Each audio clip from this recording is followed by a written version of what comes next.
ערב טוב לכולם. אנחנו מאוד שמחים להיות פה בערב נוסף של פאנל מסר מדע ותודעה, אירוע חודשי שאנחנו עושים אותו כבר תקופה ארוכה. וכרגיל יש לנו מרצים מרתקים בנושאים האלה בחיבור המדהים הזה שבין מדע לתודעה.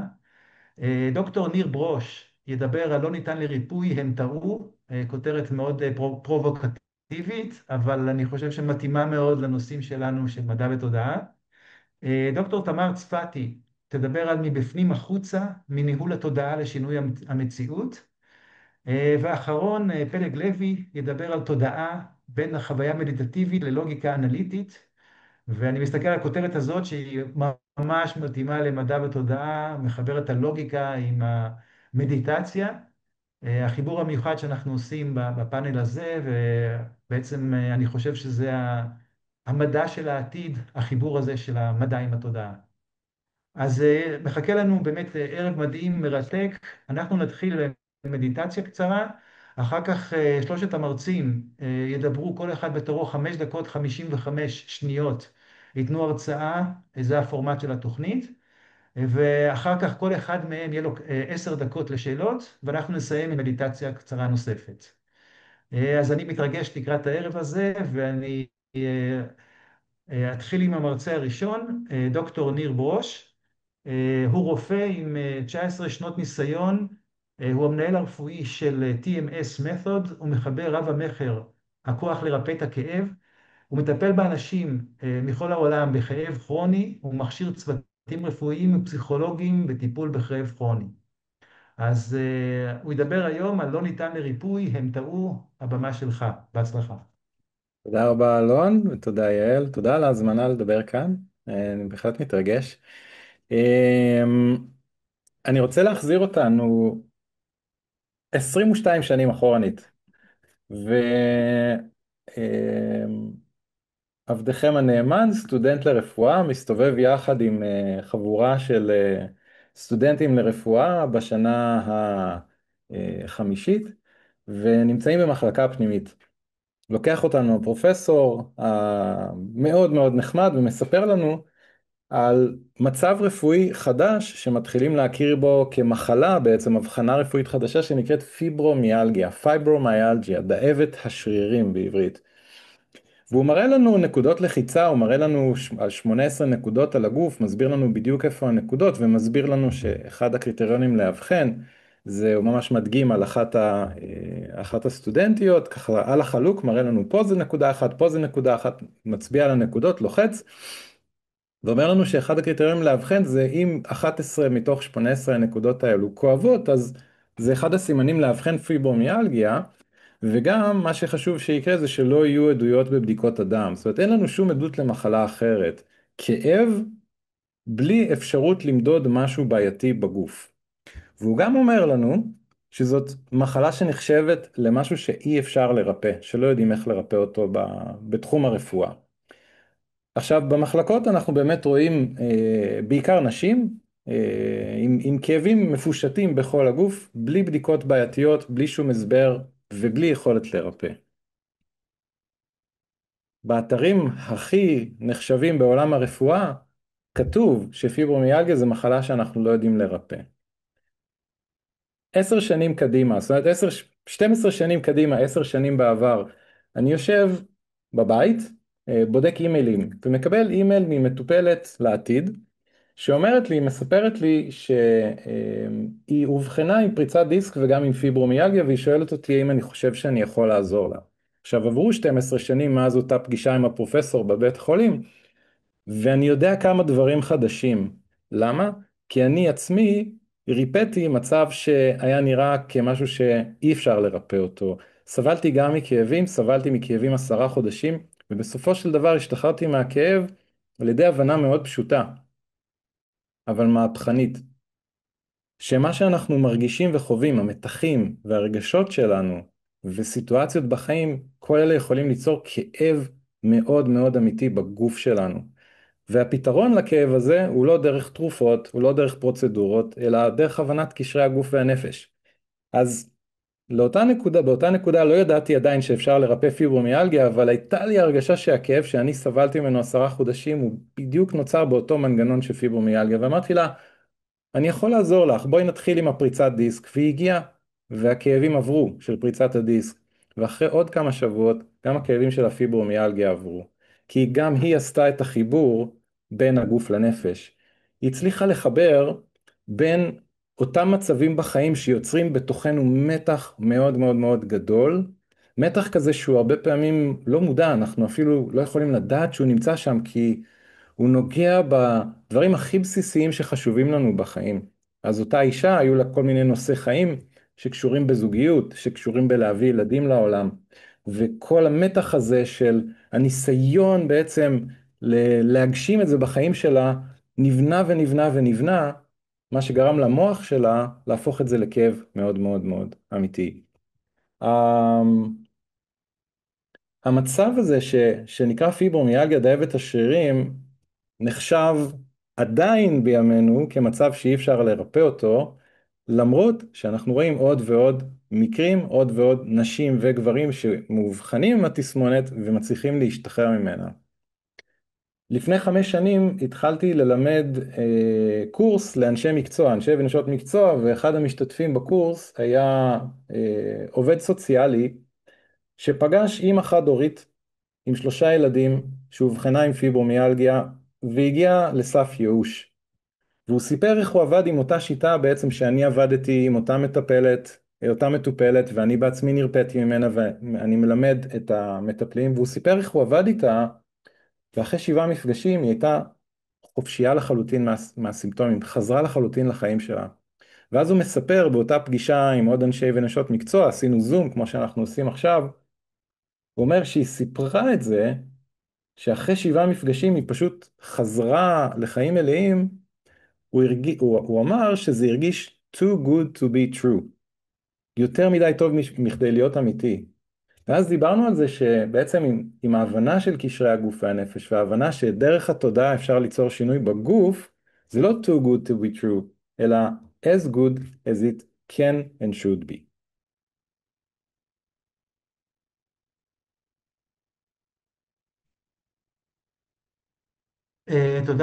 תודה רבה, ניר. מדהים, מדהים. אתה עושה עבודה נפלאה, זה ברור. ואנחנו נחזור אליך בשלב השאלות. תודה. אז אנחנו עוברים עכשיו לדוקטור תמר צפתי, שהיא דוקטור לפסיכולוגיה וחוקרת תודעה, בעלת ניסיון עשיר בהובלה לשינויים עמוקים מתוך גישה אינטגרטיבית, המגשרת בין הרוח לחומר, והיא בעלים בקבוצת תודעה אחת, הבית של המטפלים, המאמנים והמנטורים. אז תמר תרצה לנו היום על מבפנים החוצה, מניהול התודעה לשינוי המציאות. אז הבמה שלך, ואת מוזמנת לשנות את המציאות של כולנו, של מי ששומע אותך. בהצלחה.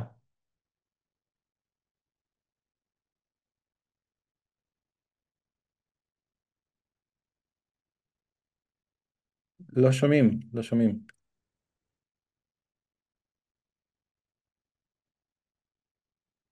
אוקיי, יותר פשוט ככה, נכון? אנחנו תכף נדבר על מה זה אומר. אז תודה רבה אלון, וכמו שאמרת, אני פה לדבר על העבודה, מה זה אומר מניהול התודעה לשינוי המציאות. ורובנו כבר מכירים את האמירה שעולם פנימי מקרין עולם חיצוני, והשאלה האמיתית היא עד כמה אנחנו מבינים את זה, ועוד יותר מעניין זה מה אנחנו עושים עם זה.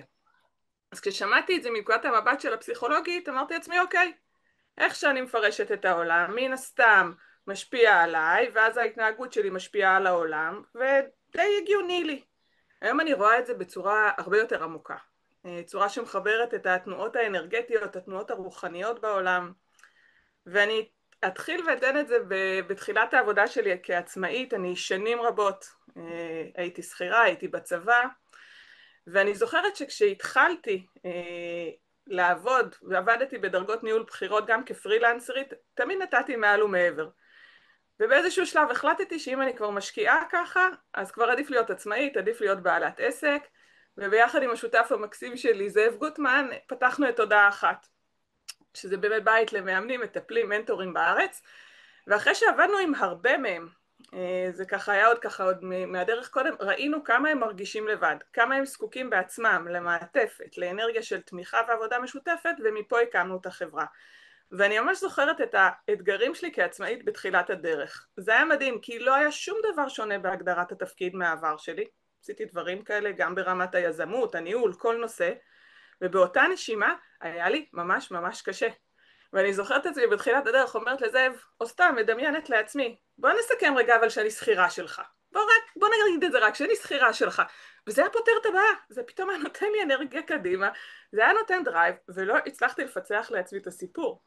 איך יכול להיות שרק לומר לעצמי שאני שכירה בעסק, מביא אותי לאיזשהו שקט נפשי ולאיזושהי התנהלות אחרת. לפני שאני אמשיך, אני אגיד רק שתחילת דרכי האקדמית הייתה בכלל בעולם המתמטיקה ומדעי המחשב, ויש שם תחום מופלא שאני מאוד אוהבת שנקרא טופולוגיה, אחד המקצועות שהכי אהבתי, ובצורה הפשוטה זה אומר שכמו עם לגו, תלוי באיזה אבני בניין אתה משתמש, ואיזה צורה אתה מחבר אותם, זה העולם שיבנה לך. לצורך העניין, אם תעבוד בעולם, אם אני במתמטיקה עם ספרות 0 ו-1, יהיה עולם מסוים. אם אנחנו נדמיין שניכנס לעולם שיש בו רק תמיד 12 ספרות ולא 10 כמו שיש לנו, זה יהיה עולם אחר. בלי להיכנס לגמרי לעומק של ההשלכות של זה, אני רוצה שתבינו, אנחנו מחליטים מה הנחות העבודה שלנו, וזה משפיע. אם אני אקח את העולם הרוחני, ולמשל, אחיה בתודעה, שאני נשמה נצחית בתוך גוף, זה גוזר ובונה לי עולם עם כללים אחרים. זה לא סותר למשל לקחת את עולם המדע, ולהבין שכל אחד מאיתנו הוא שדה של אנרגיה שמשפיעה על המערכת. אז בכל מקרה, מתוך המחקר שעשיתי ככה עם הכניסה שלי לעולם העצמאי ועוד עבודות שעשיתי עם זאב, נולדו שני מודלים שאנחנו עובדים איתם הרבה מאוד. וזה עבודות שממש בסיס אצלנו בתודעה אחת. מודל אחד זה מודל של הצלחה של עסקים משפיעים, והוא כולל 5 חלקים, ו4 מתוכם, לא מפתיע, הם פנימיים. שיח פנימי מעצים, ניהול רגשי מנצח, ארגז כלים ייחודי, הרגלים נכונים, ורק החמישי הוא בעצם הפרוטוקולים לביצוע בעולם החיצוני, נניח השיווק, בסדר? כללי השיווק. זאת אומרת, במילים אחרות, כשאנחנו עושים 80% עבודה פנימה, באופן הולם, זה מאפשר 20% עבודה בחוץ בצורה פשוטה, צורה זורמת, כלילה הכי חשוב, גם אפקטיבית. המודלים, אתם יודעים, אני אגיד רגע עוד מילה, המודל השני שלנו זה מודל שקראנו לו החלקים הפנימיים, והוא בעצם לוקח את חלקי העסק, או המחלקות השונות, תלוי מה הגודל, והוא עובד עליהם בראי החלקים הפנימיים, בטח אצל מאמנים ומטפלים שהם one man show. למשל, תחום המחירות הרבה פעמים יושב על נקודה פנימית של הגשמת הערך. כמה פעמים ראינו מטפלים ומאמנים, נתקלנו בהם המון, עובדים הרבה, זאת אומרת יש הרבה תנועה, יש סדנאות, יש טיפולים, אבל שורת רווח למשל אין. גם התחום הכלכלי יושב על תודעת שפע, יש כל מיני, אבל ממש גזרנו ובנינו את החלקים של העסק בראי העבודה הפנימית.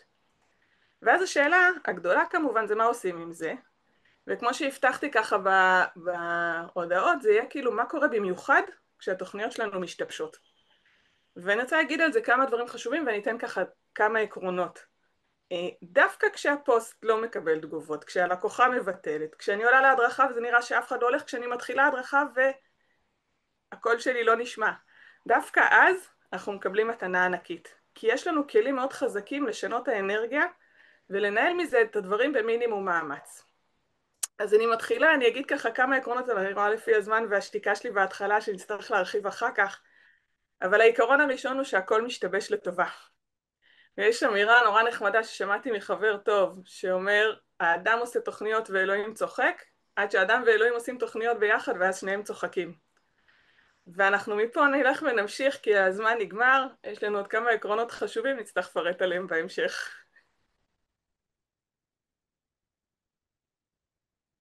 תודה רבה תמר. אז באמת האדם עושה תוכניות וצוחק, והצלחת להצחיק אותנו, זה ברור. אז באמת תודה רבה. מעניין, אני מרגיש שממש קיבלנו פה רק על קצה המזלג, אז נשמח לחזור אלייך לשאלות. ואנחנו עוברים עכשיו להרצאה השלישית של פלג לוי, וזה כמובן מביא אותי לזה שבעצם בחרתי לבקש מפלג לוי לתת לנו מדיטציה קצרה בהתחלה, משהו שאנחנו נוהגים לעשות בזמן האחרון. אז אולי לפני שאני אציג אותו, פלג, בבקשה, מדיטציה קצרה, 2-3 דקות, לטובת הקהל. יאללה, אז בואו נתחיל במדיטציה. אז קודם כל, ערב טוב לכולן ולכולם, אני שמח להיות פה, תודה על ההזמנה. בואו ככה נעשה איזה מדיטציה 2 דקות, ייקח לי פה טיימר. בצורה באמת אינטואיטיבית אולי, אנחנו יכולים לנסות לשוב לגוף, אנחנו יכולים להישאר עם עיניים פקוחות, אפשר להישאר עם עיניים, לעצום עיניים, אה, ולתת איזשהו רגע, לפני שנותנים איזושהי הנחיה, ניתן איזשהו רגע רק לשים לב מה חי בי כרגע, איפה אני כרגע, ואיך זה מרגיש. ממש בצורה ככה, ממש יותר חישתית, יותר של חוויה. איזשהו ביקור פנימי כזה, דייט עם עצמנו, שלא דורש שום דבר מיוחד, מפגש בלתי אמצעי עם החוויה הגולמית ברגע זה. אני מזמין אתכן ואתכם לקחת כמה נשימות עמוקות מהאף, לשאוף דרך האף, אפשר גם לנשוף דרך האף. מי שנוח אפשר גם להוציא אוויר דרך הפה. ונראה אם אנחנו יכולים ככה להוציא אוויר לאט יותר, במהירות איטית יותר, מומלץ פי 2 זמן, משך ארוך יותר בהוצאת האוויר, ונראה עכשיו מה קורה.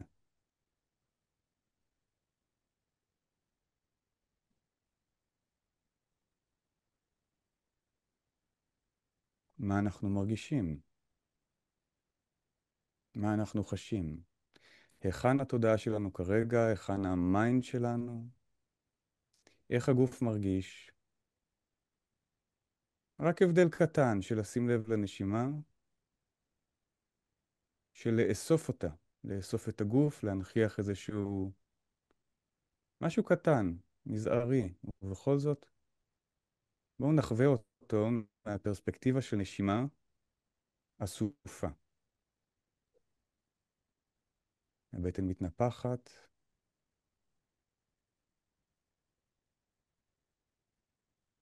ומתרוקנת. ובזמנכם ניקח איזה נשימה או 2 ונחזור למפגש.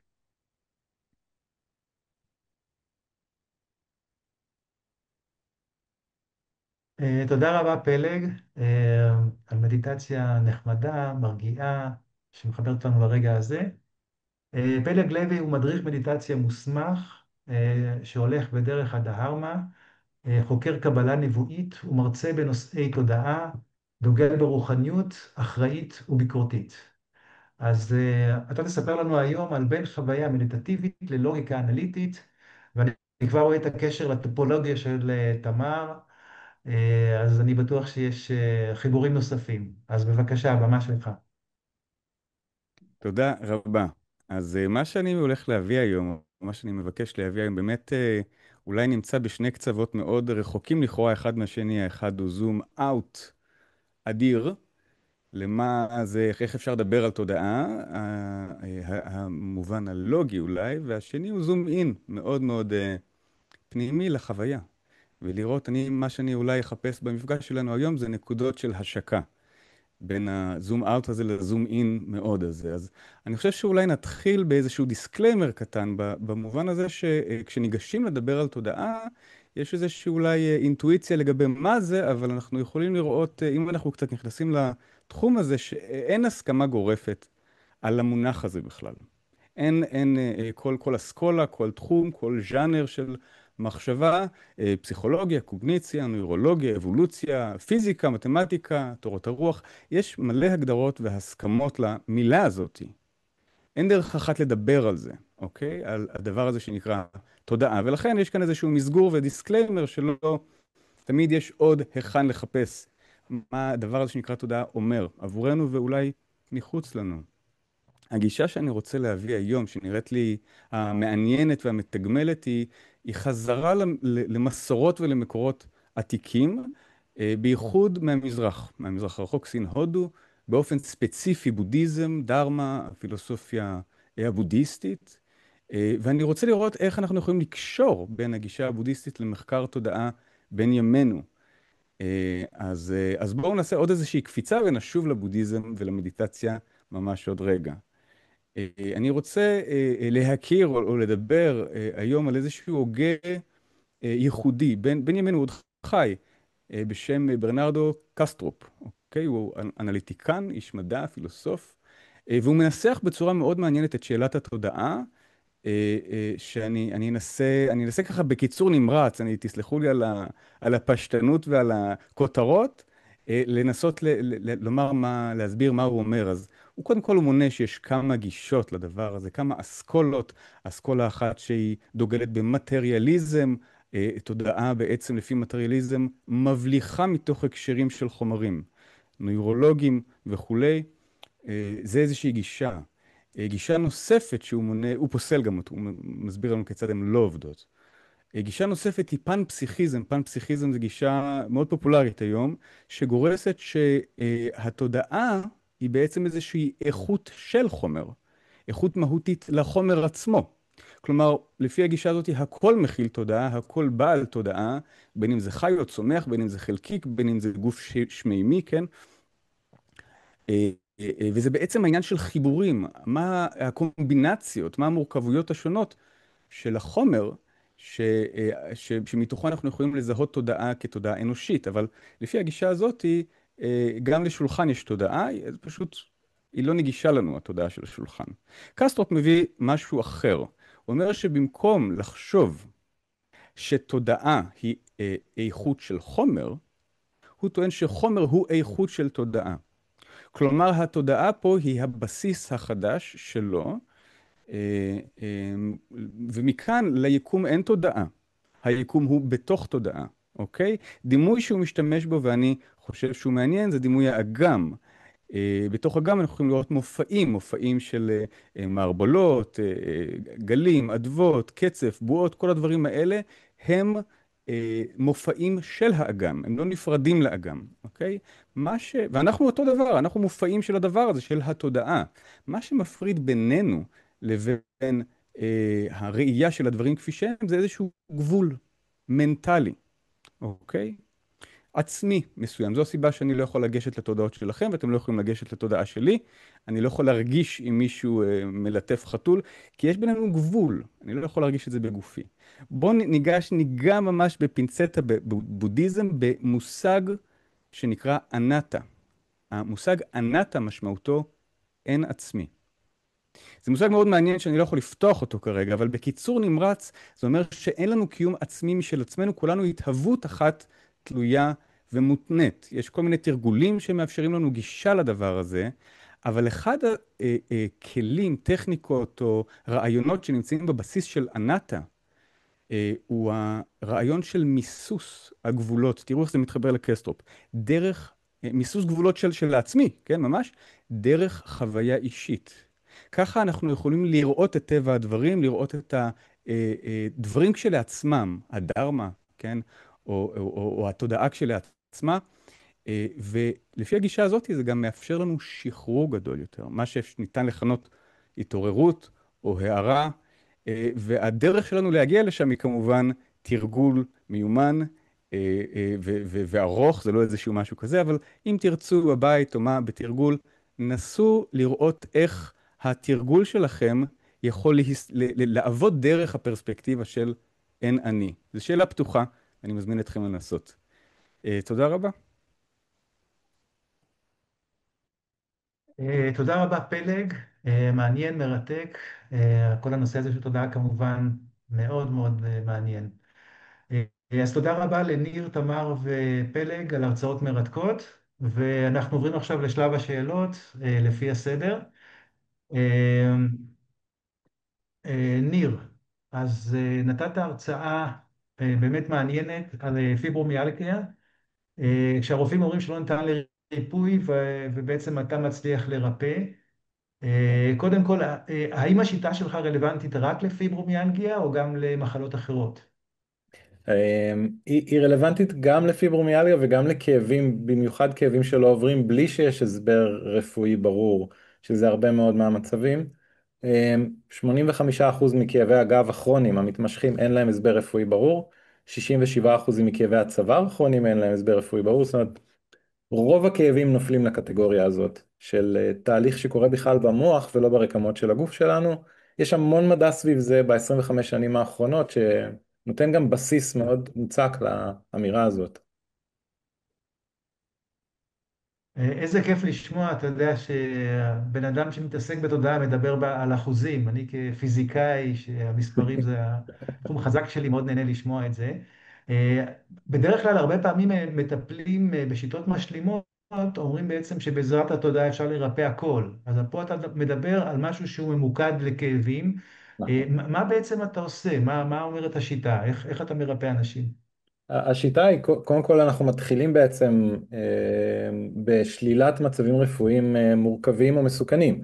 זאת אומרת, דבר ראשון, לפני שבכלל עובדים דרך התודעה או הרגש, באנגלית זה יותר קל להגיד את זה, זה mind body medicine. בעברית אין לנו כל כך, הגדרה כל כך טובה, אולי רפואת הגוף והנפש.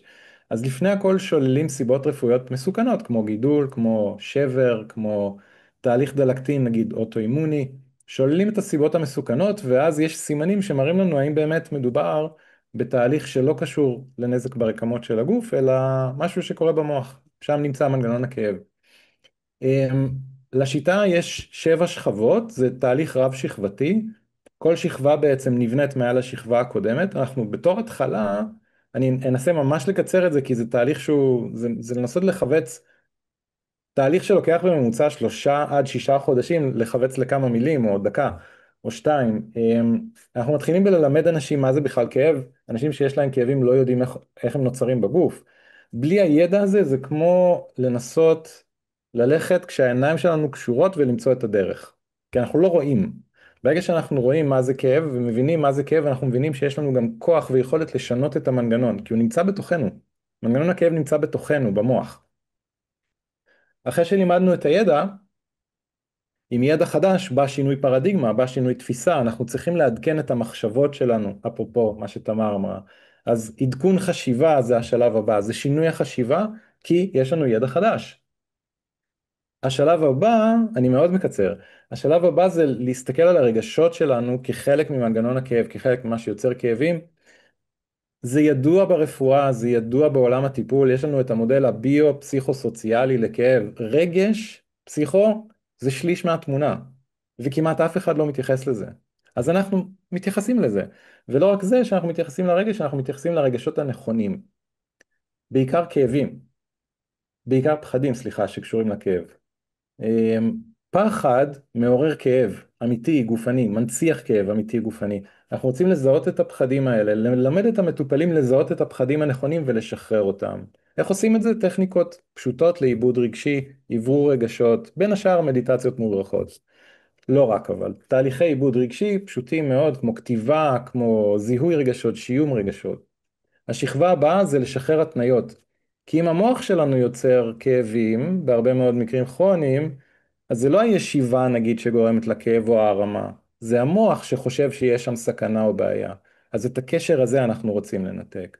שלב הבא זה לא רק להסתפק בתיאוריה, אלא גם להתחיל לפעול, לחזור לפעילות, לחזור לעשות דברים, אבל בצורה נכונה, בצורה מדודה, עם אסטרטגיה, עם לדעת מה בדיוק לעשות ובאיזה שלב, ולחזור חזרה לחיים. גם ברמת הפעילות, גם ברמת הקשרים החברתיים, גם ברמת קשרים בין אישיים, ממש לחזור לחיים. עוד היבט, עוד שכבה, זה היבט של החזרת ביטחון עצמי, כי כשיש כאב זה פוגע במרכז של ההוויה. אנחנו רוצים להחזיר את הביטחון, ואת זה אנחנו עושים על ידי גישה אימונית. ממש הכנסה של גישה של חשיבה חיובית, מיקוד בהצלחות, בניית הלך רוח, מיינדסט, של הצלחה ושחרור מבעיה. ושכבה נוספת וחשובה מאוד זה תמיכה. תמיכה של המטפל, איש או אשת המקצוע, בניית מעגלי תמיכה והעצמה של אנשים שעושים תהליך דומה, גם בארץ, גם בעולם אגב, וגם תמיכה מכוח עליון. זאת אומרת, תמיכה מכוח עליון זה בפירוש חלק מתמיכה, אמונה, אמונה שיש משהו ששומר עלינו, שמדריך את הדרך שלנו, שגם כשיש מצבים קשים הוא עוזר לנו לצאת משם ועוזר לנו להגיע בסופו של דבר לפתרון. אז מניתי 7 שכבות, זה מהר יחסית, תהליך שנפרס על פני שבועות, אבל זה נותן בוא נגיד את ההרגשה של זה. זה תהליך שנעשה בעיקר בשיח, בעיקר במפגש בין אישי, ואנחנו רואים את המטופלים משתחררים שלב אחרי שלב. זה נשמע מדהים ובאמת מרשים. בעצם אתה אומר שהכאב נובע בעצם מהמחשבות והרגשות, ואתה יכול להנחות את המטופל בעצם לרפא. מדהים. נכון, נכון. אוקיי, אז אני רוצה לפתוח את הסשן הזה לשאלות גם לשאר המשתתפים. תמר ופלג, יש לכם איזה שהם שאלות לניר? זה מרתק, אני לא יודעת אם זה בדיוק שאלה, אבל זה מעניין אותי ככה את השיח. קודם כל זה פשוט מדהים היה לשמוע ככה את השלבים שלך, והם כל כך לא מחוברים לשלבים שדיברתי עליהם במודלים שלנו, אמנם בעולם עסקי, אבל ממש אחד לאחד, זה פשוט היה מדהים. יפה. וכן, המיינדסט, הניהול הרגשי, הביחד, זאת אומרת, זה ממש ההרגלים, זה בדיוק היה, זה ככה כותרות שונות ששמעתי את אותו דבר. ואני חושבת מעולם היוגה, ואני מביאה את המקום הזה, יש את הכאב ויש את הסבל.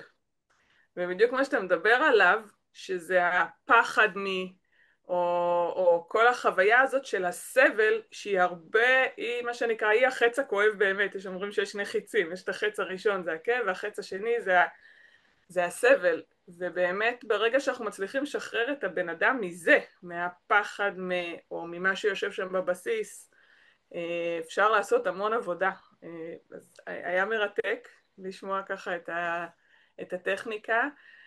אני חושבת שבעולם, כאילו, אני מכירה את זה באמת מעבודות גוף נפש, אני קוראת לזה גם גוף נפש רוח, וגם אתה מחבר את נושא, את האמונה בסוף, שגם היא מביאה איזשהו מרכיב משמעותי לסיפור הזה. זה יכול להיות מעניין איכשהו לפתח פה את השיח. נשמע מעניין מאוד, נשמע שיש הרבה הקבלה באמת בין התהליכים. נראה לי שתהליכי שינוי שלנו כבני אדם, אם נחפש אנחנו תמיד נמצא בהם עקרונות שהם יחזרו על עצמם.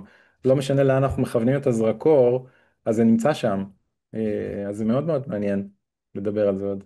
זה מקסים כי זה באמת שכבות, כמו ביוגה שלומדים יש את השכבות, ויש לנו את הגוף הפיזי ומעליו יש את קווי האנרגיה, ובקווי האנרגיה נעה התודעה שלנו והנשמה, וכאילו באמת זה כמו שכבות שהשאלה היא איפה הכאב או איפה הפצע, או יש לי ליוגה תמיד היה מתאר את זה נורא יפה כמו עץ שיש עליו שלג עם איזושהי נפחות, וכאילו איך אתה יודע במה לטפל, זה בשלג או שזה בעץ הבלוטה הזאתי. ובאמת אני חושבת שהשאלה היפה היא, אני כאילו, מה שאתה לוקח מעולם רק של הכאב נקרא לזה, האם אפשר באמת להרחיב אותו בעיניך, בכלל באמת, כמו שככה אלון כיוון בהתחלה, לעולם הרחב יותר של המחלות.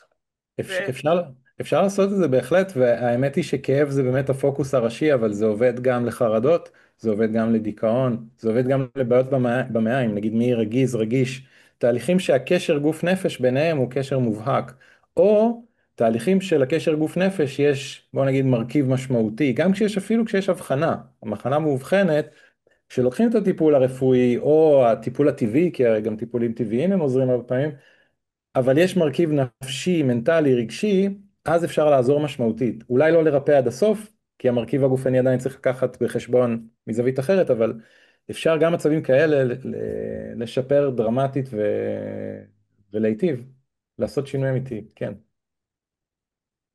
אז בואו ניתן עכשיו לפלג הזדמנות לשאול שאלה קצרה.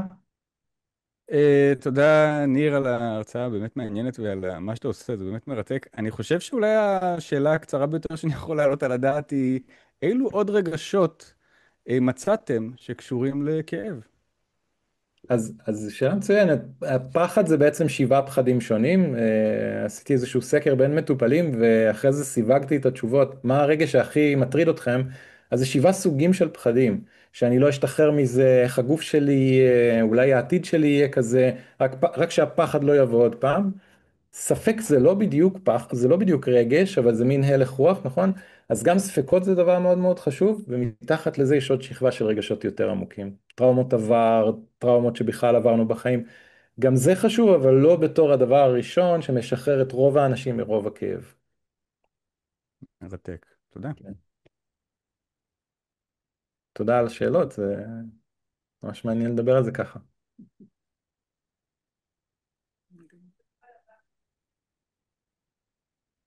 Time is out. Time is up. נראה לי שאלון קפא. יכול להיות, נראה כך. אוקיי. אנחנו היום ביום של הכל משתבש לטובה. תכף הוא יחזור אלינו מהעולם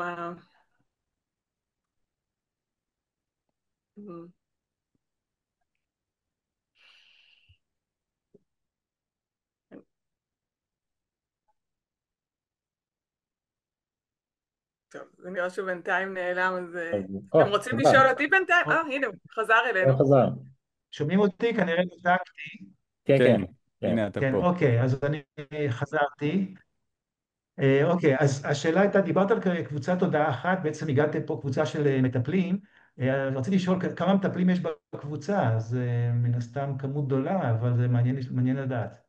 כן, לא, כרגע קבוצת הודעה אחת בעצם בונה, היא די בהתחלה, היא די בהקמה של הדווקא, זאת אומרת אנחנו לאט לאט אוספים, יש איתנו משהו כמו 50 כרגע מטפלים, ובעצם המטרה הייתה לפתח ביחד גם למטפלים וגם לאנשים, גם את קהילת ההתפתחות האישית. אז אנחנו הגענו מקהילת ההתפתחות האישית ובנינו את הקבוצה, אנחנו בסביבות ה-50 מטפלים כרגע.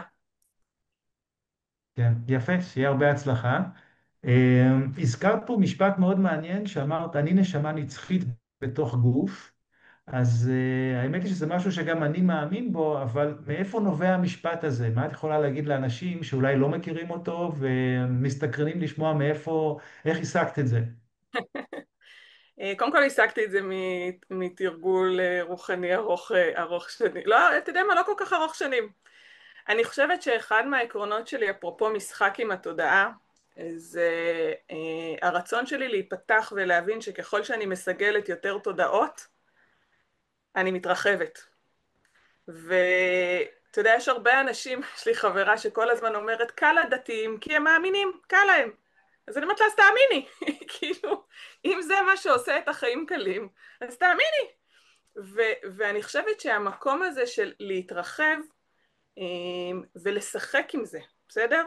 ומה שאני עושה, וזה אפרופו מכיוון המתמטיקה, אין לי דרך לסתור את זה, נכון? שאנחנו נשמות נצחיות בתוך גוף.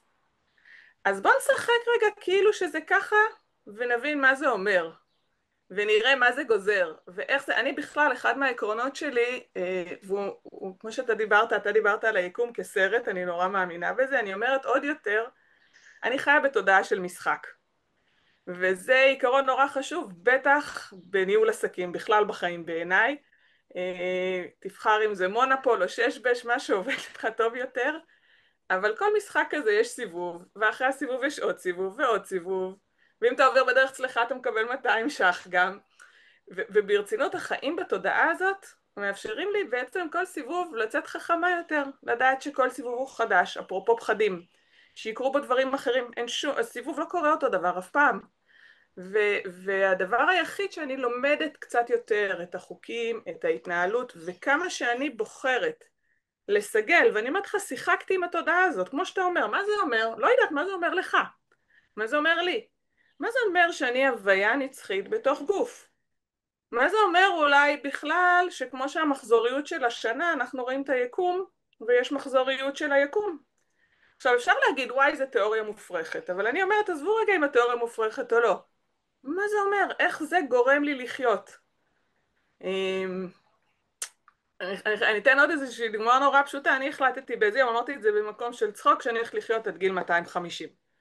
זה נאמר פעם אחת, זה נאמר פעם שנייה, פעם שלישית, כשאמרו לי מזל טוב עד 120, אמרתי למה קיצרתם לי בחצי את החיים? וזה התחיל להשתרש פנימה. עכשיו איך אתה חי כשאתה חי עד 250? אתה ממהר נורא? תחשוב רגע כמה שנים יש לך לחיות עכשיו. איך אתה מנהל את החיים שלך? עכשיו אנחנו בדרך כלל מכירים דרך אגב את המחשבה האחרת ההפוכה שאומרת מה יקרה, איך תחיה אם תמות מחר. עכשיו אני לא אומרת שככה צריך לחיות או ככה צריך לחיות, אבל צחקו עם זה קצת. זה בעיניי המשחק עם התודעה, וזה מסגל לנו התנהגויות וזה מאפשר לנו זרקורים על המציאות שלנו. וואו, תודה רבה על ההסתכלות הזאת של המציאות של החיים, היא מאוד מאוד מעניינת ואני בטוח שהיא עוזרת להרבה אנשים. מה שכן, רואים אצלך שאת באמת נהנית מהמשחק הזה, מהסרט הזה שלך, מהחיים. וזה אחד הדברים אני חושב שכדאי תמיד לאנשים לקחת ולהבין, פשוט ליהנות מהחיים. זה דבר מאוד מאוד חשוב, ליהנות מהרגע, ליהנות מהכל. וזה נורא חשוב עוד דרך שאלה אגב, אחת קצרה לפני זה רק לא אומר, וזה נורא חשוב לי להגיד, זה לא אומר שהמשחק הוא נורא קל עכשיו, יכול להיות שאני מפסידה, יכול להיות שהתעייפתי, יכול להיות שכואב לי כרגע, זה לא אומר, אבל אני כן, יודעת שזה סיבוב במשחק, וזה משנה את כן. הסיבוב. כן, סליחה. העיקר שהראש לא יסתובב מכל הסיבובים. אה, אוקיי, את עושה פה משהו שהוא קצת יוצא דופן, את מחברת את התודעה עם העסקים, איך זה מבחינתך קשור, או שזה חייב להיות קשור? א', סופר קשור. קודם כל התודעה בכלל משפיעה לנו על החיים. והרבה מדברים על התפתחות אישית. אבל אני מגיעה, פסיכולוגיה ייעוצית, תעסוקתית, ארגונית, אני מגיעה, ואני אומרת, יש התפתחות ארגונית. וזה, אני רואה את זה בכל כך הרבה מקומות. אני מנסה לחשוב אם לתת עיקרון כדוגמה, או אתה יודע מה, אני אתחיל רגע מהבסיס. הרבה פעמים אנחנו רואים אנשים, מטפלים, מאמנים, עושים תוכניות שיווק וליווי אסטרטגי וכל מיני, וזה לא מצליח. וזה נורא מתסכל. זה באמת חוויה נורא מתסכלת, משקיעים כסף טוב. בדרך כלל גם היועצים בעיניי הם אנשים טובים, הם אנשים מקצועיים, וגם האנשים, אבל משהו שם לא עובד. כולם יוצאים עצבניים מהסיפור הזה בסוף. יש גם מקרים שמצליחים, כן? זה לא שלא, אבל אני פוגשת גם את החוויות אחרות, ואני מרגישה שמה שתקוע שם זה משהו בתודעה, זה פשוט משהו בתודעה. עכשיו, אם בעולם ההתפתחות האישית, כשאני תקועה איפשהו, ואנחנו מכירים את זה, שכשאנחנו תקועים באיזושהי הנחת יסוד, היא תוקעת אותנו בחיים האישיים שלנו, זה יכול להיות בזוגיות, בהורות, בסדר, בכל דבר. בעסקים זה תוקע לי את העסק. יש לזה לפעמים נגזרות עליי, יש לזה על המשפחה שלי אם זה הפרנסה שלי, יש לזה נגזרות אם יש לי עובדים, על העובדים שלי. וכשאני מנהלת עסק עם תודעה תקועה, ובגלל זה אמרתי כשהכל משתבש לטובה, אמרתי זה הזדמנות ענקית. כי כשמשהו לא עובד לי טוב, אם היועץ אמר לי לעשות משהו וזה לא מצליח, זה לא כי היועץ לא בסדר, יכול להיות גם, בסדר? אבל אם הוא כבר עשה, ואם זה יכול להיות, שיש פה איזה חסם שלי שאני יכולה לפצח עכשיו, אם אני אפצח אותו, אני יכולה לעוף, למנף אותו. זאת אומרת, כל מהנדס תעשייה וניהול יגיד לך שאתה יכול ללמוד על מערכת במקומות שלא עובדים. תגדיל, שים זכוכית מגדלת, כשאתה חווה משהו לא צפוי. אפרופו רגש, תסתכל על הרגש שלך, תסתכל על המיינדסט שלך, וזה יכול להיות נקודת מפנה נורא משמעותית בעסק. זאת אומרת, יכול להיות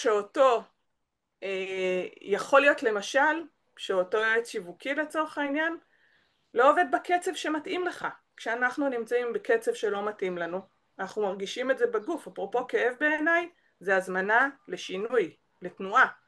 אם זה בגוף הפיזי זה בפיזי, אם זה בנפשי זה בנפשי, אם זה בנשמתי זה בנשמתי. הוא מבקש תנועה. ומה התנועה המתבקשת אם אנחנו מזהים את זה, ולא יוצאים מנקודת הנחה שזה מה שנקרא שהכאב, שזה ככה, אנשים אני מניחה נראה שמגיעים אליך נמצאים שם, נורא ברור להם שהכאב, גם אני הייתי עם כאבי גב כרוניים, והלכתי ומצאו לי בלט דיסק, ואמרתי באתי לאורתופד ואמרתי לו יש לי בלט דיסק, ואז הוא אמר לי מזל טוב, גם ל-60% מהאוכלוסייה או 90%, אני לא זוכרת, זה היה מספר ענק, יש את זה, אבל לחצי מהם לא כואב. אז רגע, אז מה עושים עם זה? אז אני אומרת, המקום הזה שכשמשהו... תמר, כן, אפשר לסיים שגם ניתן לאחרים לשאול שאלות? את בשמחה, מדברת דברים מאוד, מאוד מעניינים וחכמים, אבל אני רוצה לתת גם הזדמנות לפלג ולניר לשאול אם יש להם שאלות. בשמחה. מעניין אותי לשאול אם יש איזו עצה קונקרטית שאת יכולה לתת לבעלי עסקים בהקשר הזה של עבודה עם התודעה, משהו שאולי שאתם עושים. בטח, קודם כל הדבר הראשון הוא להבין את זה. זאת אומרת, לנהל את התודעה. לא להסתכל עליה, אז כמו שאתה מנהל את הפחדים או מדבר על ניהול הפחדים או להסתכל עליהם, קודם כל לשים על זה את ההכרה, זה כבר הבנה. וזה הדבר הראשון, שכשמשהו משתבש, יש כל מיני כלי חקירה, דרך אגב היום אפשר להתייעץ גם עם ChatGPT. ככה וככה אני חווה בעסק, מה אתה חושב שזה אומר עליי פנימה? עכשיו אני מעדיפה תמיד את דרך המדיטציה קודם, או כל מיני חקירות, כי העולם הפנימי של כל אחד ואחד הוא שונה, ועדיין יש תמות משותפות. אז לא לקחת את המציאות כאיזשהו משהו שהוא מובן מאליו, זה הטיפ הראשון. זאת אומרת, משהו קורה במציאות, אתה רוצה לייצר משהו שונה, תרשום לך את הנקודה איפה אתה נמצא היום, תרשום לך את מה שאתה רוצה, וברגע שתזהה, וזה לא מסובך מעצמת, אפשר, יש כל מיני טכניקות שכאילו אתה מזהה על מה הדבר יושב, זה בדרך כלל הדבר הנורא הגיוני. בסדר? זה בדרך כלל, אם זה רגל, זה דברים שהמוח שלנו מפרש אותם ככה. אם זה רגל, זה הרבה פעמים הצעדים שלי בעולם. אם זה המרפק, זה גמישות, זה בגוף. אם זה ציפור שנתקעת באוטו, אפשר להסתכל שנייה בצ'אט GPT ולראות מה, באמת, ולראות מה, תן לי רעיונות, אבל לא ללכת, מה שנקרא, ראש בקיר, אלא לראות מה מדבר אליי משם. ולחשוב מה אצלי מסמל את ציפור, ולשאול את עצמי כמה שאלות, להיות קצת במוד חוקר, לשאול את עצמי כמה שאלות, מה זה אומר לי, ולהבין שזה מה שנקרא, שאני יכול לשנות את חוקי המשחק וזה ישתנה. אז הניהול של זה בעיניי הוא הטיפ הכי משמעותי שאני יכולה להגיד. מרשים, מרשים. פלג, יש לך שאלה אחרונה? לשתי שניות לא ממש. היה מרתק. תודה, תמר. לא, אנחנו אה, יכולים להמשיך עוד איזה אוקיי, אז זמן קצר.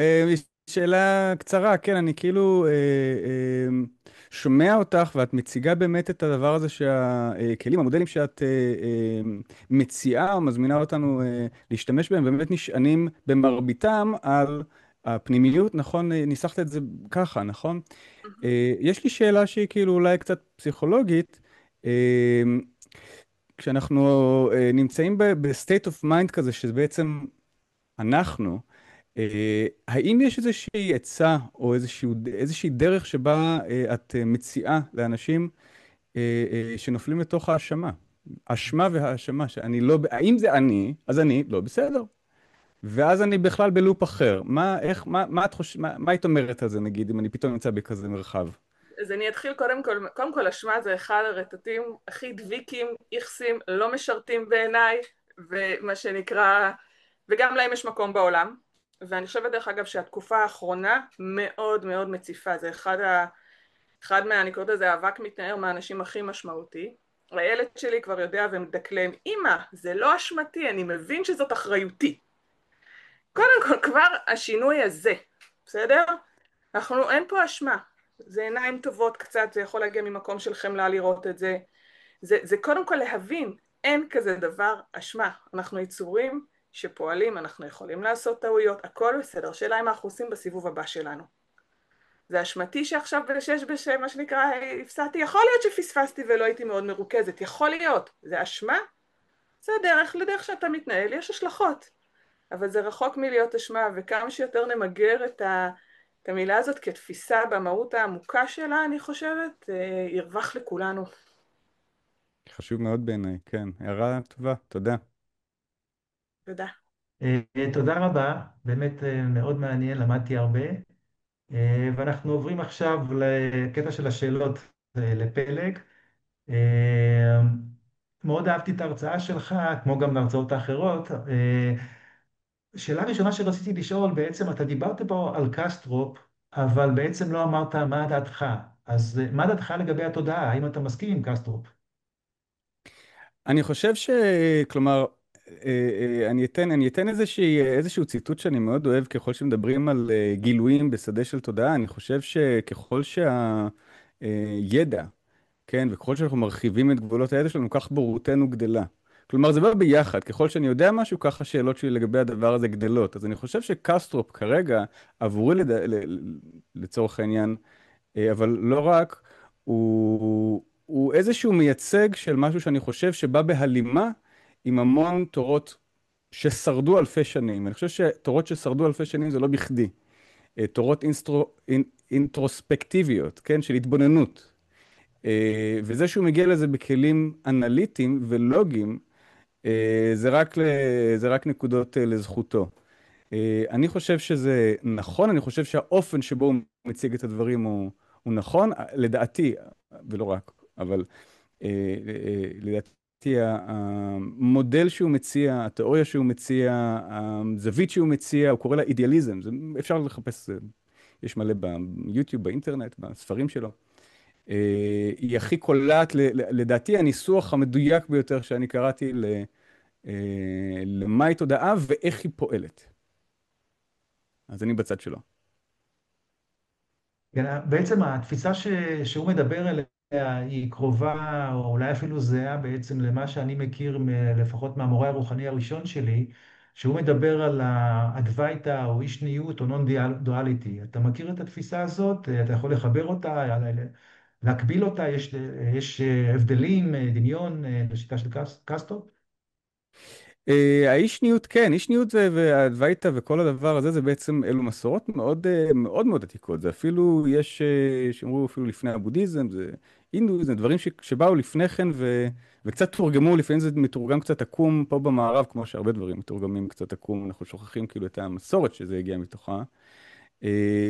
אבל ככל שאני לא מומחה באדווייתא ובנון דואליטי, זה פחות הפורטה שלי, אבל אני יכול אולי לדבר על קסטרופ במובן הזה, שהוא טוען שאנחנו מופעים, אוקיי? מופעים כבר נותן מצג אחר וגבולות אחרים שהם הרבה יותר מסיסים, הם הרבה יותר גמישים, הם הרבה יותר, הם פחות מובהקים ופחות מקובעים ממה שנדמה לנו.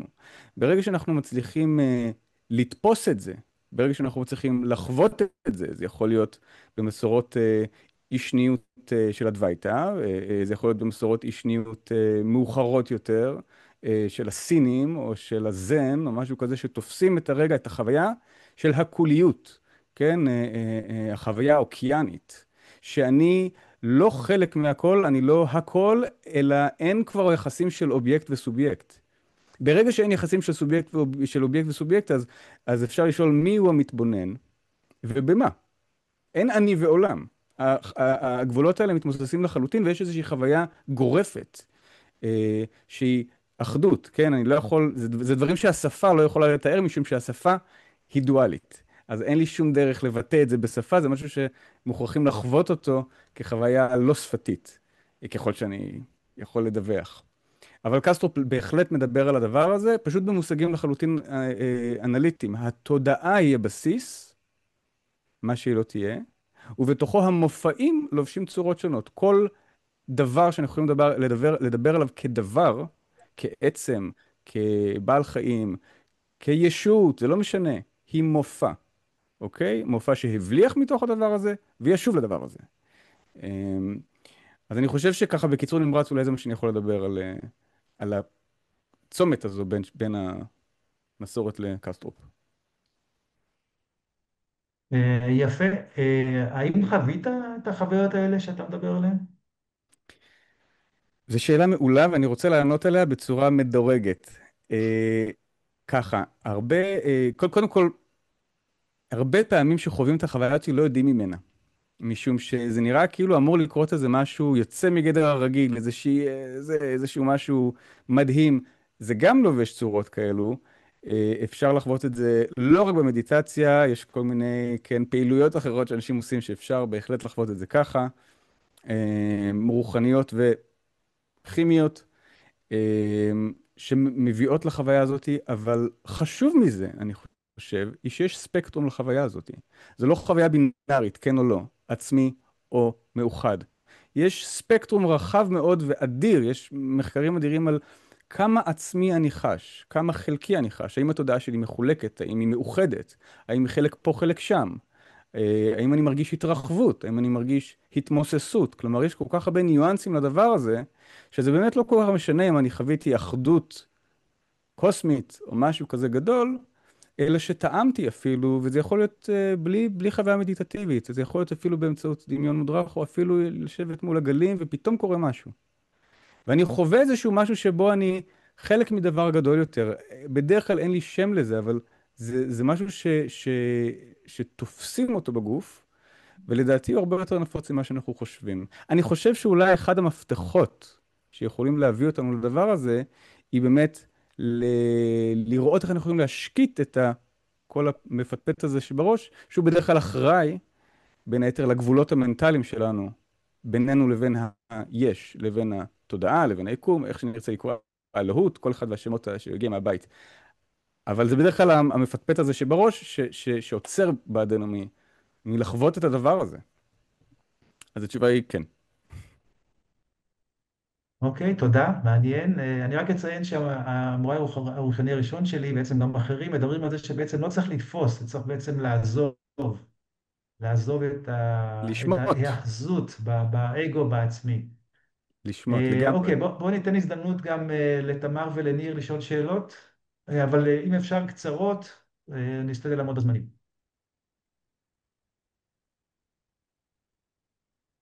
ניר, תמר, יש איזו שאלה לפלג?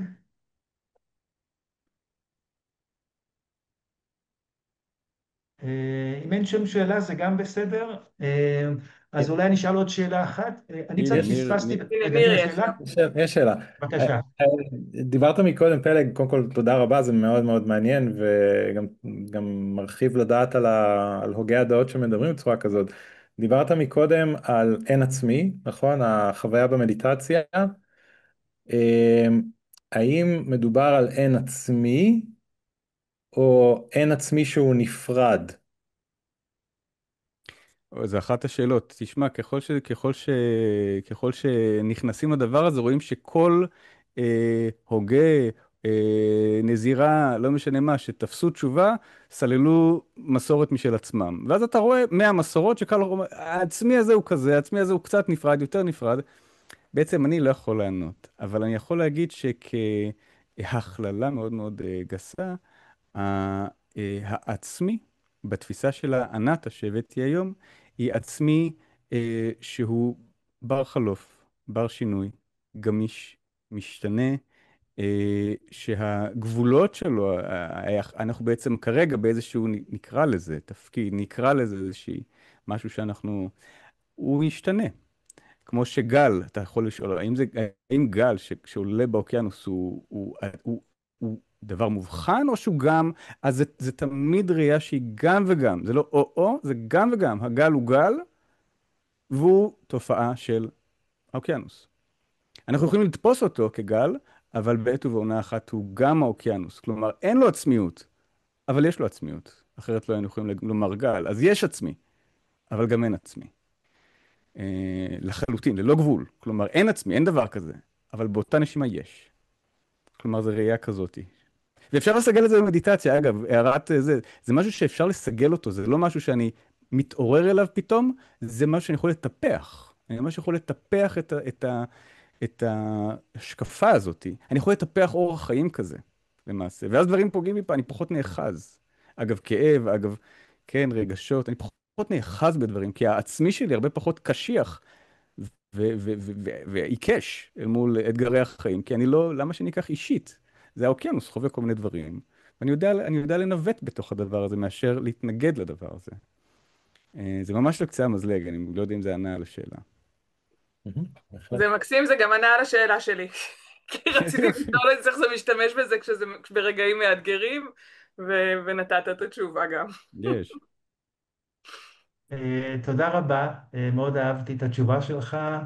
תמיד אנחנו מנסים לתפוס, להגדיר, והתשובה שלך זה גם זה וגם זה ולא זה ולא זה, שזה התשובה הכי טובה שיש, זה מה שיש. אז שוב, תודה רבה, פלג, על באמת נושא מרתק, על תשובות מעניינות מרתקות. לפני שנסגור את האירוע הזה, אני אבקש מניר לעשות מדיטציה קצרה, הבמה שלך. אוקיי, אז נתחבר שוב למסורת הבודהיסטית. זו תהיה וריאציה מקוצרת מקוצרת מקוצרת של מדיטציית מטה, נדיבות אוהבת, loving kindness. אז אני מזמין את כולנו לעצום עיניים ולהתחבר אל הלב קודם כל היינו הרבה ברמה של המחשבות, אז זה כמו מעלית לקחת ולרדת אל הלב, אלא ממש לאזור של הלב. אם אתם רוצים, אתם יכולים ממש להניח יד על אזור הלב, כדי לעורר את האזור, ולהרגיש שם חמימות שהולכת ומתפשטת, וקודם כל מופנית כלפי עצמנו. אנחנו נותנים לעצמנו להתמלא באיכות הזאת של הלב, באיכות הזאת של חמימות, של נדיבות אוהבת. ממש לתת לעצמנו להיות מוזנים על ידי האור הזה, השמש הזאת שקורנת לנו מתוך הלב. עכשיו ניקח ככה נשימה עמוקה, ניתן לזה כמו ממש לאכלס את כל התאים שלנו, עד ה-DNA.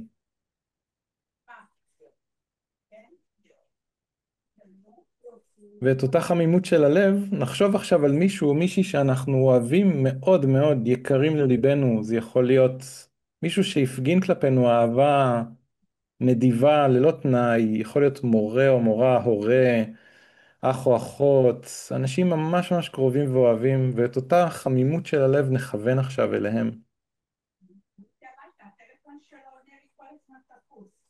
ונאחל להם טוב.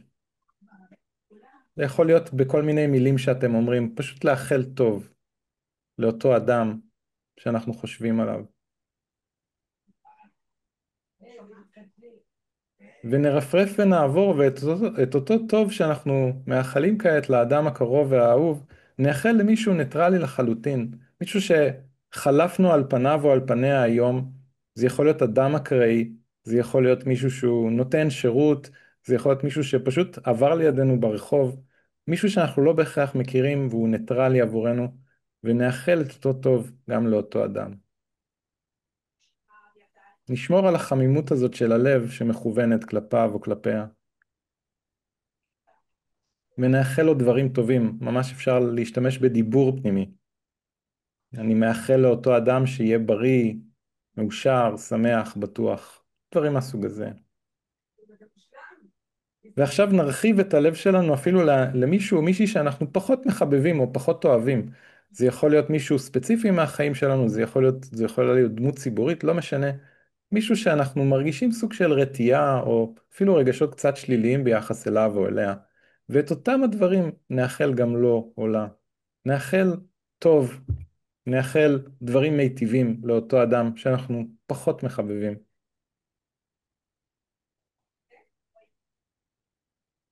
נשמור על הלב שלנו נדיב ואוהב, לא משנה כלפי מי זה מופנה.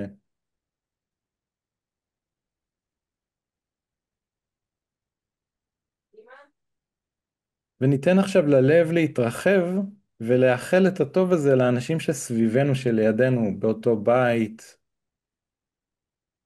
באותו בניין, בשכונה, בעיר, במדינה, באזור שבו אנחנו חיים, בכדור הארץ, ביבשת, והכדור כולו, על כל יושביו, חי, צומח, דומם. ונרחיב את הנדיבות האוהבת אל מערכת השמש שלנו, ואל הגלקסיה, גלקסיית שביל החלב, ואל היקום כולו. ניקח נשימה אחת נוספת ככה עמוקה, נאחל את כל הטוב הזה שבלב לכל היצורים החשים, לכל היצורים כולם ביקום. ובעדינות נפקח את העיניים.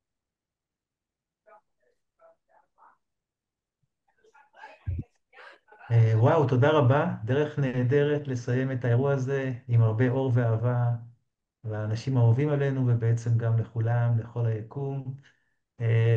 זה לא, אולי זה לא מקרי שפה יש שני אנשים עם תמונות של היקום מאחוריהם.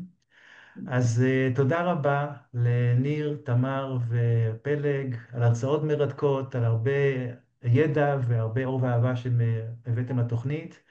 תודה רבה לאנשים מאחורי הקלעים, ליעל, לרחל, אני מאחל לעם ישראל בשורות טובות, אני מקווה שבאמת הדברים ישתפרו, ואנחנו נתראה עוד כחודש בערב נוסף של פאנל מסר מדע ותודעה. תודה רבה לכולכם. תודה רבה. תודה רבה. אמן. תודה.